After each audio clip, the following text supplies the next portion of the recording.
এশিয়ার দুই মুসলিম দেশের জন্য অপেক্ষা করছে দুঃসংবাদ।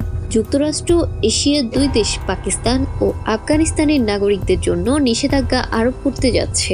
সংশ্লিষ্ট তিনটি সূত্রের বরাতে বৃহস্পতিবার বার্তা সংস্থা রাইটার্সের এক প্রতিবেদনে এ তথ্য জানানো হয়। সূত্র জানিয়েছে, প্রেসিডেন্ট ডোনাল্ড ট্রাম্প এশিয়ার এই দুই দেশের নাগরিকদের যুক্তরাষ্ট্রে প্রবেশের নিষেধাজ্ঞা আরোপ করতে যাচ্ছেন।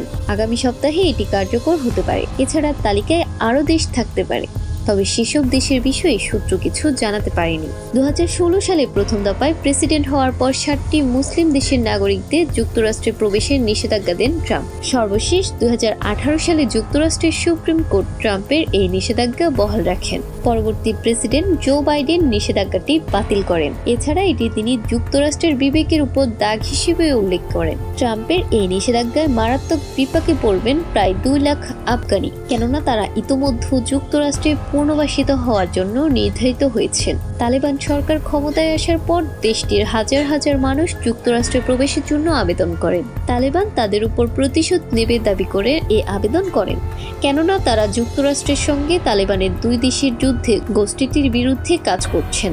চলতি বছরের 20 জানুয়ারি শপথ নেন মার্কিন প্রেসিডেন্ট ডোনাল্ড ট্রাম্প। এরপর একটি নির্বাহী আদেশ জারি করেন তিনি।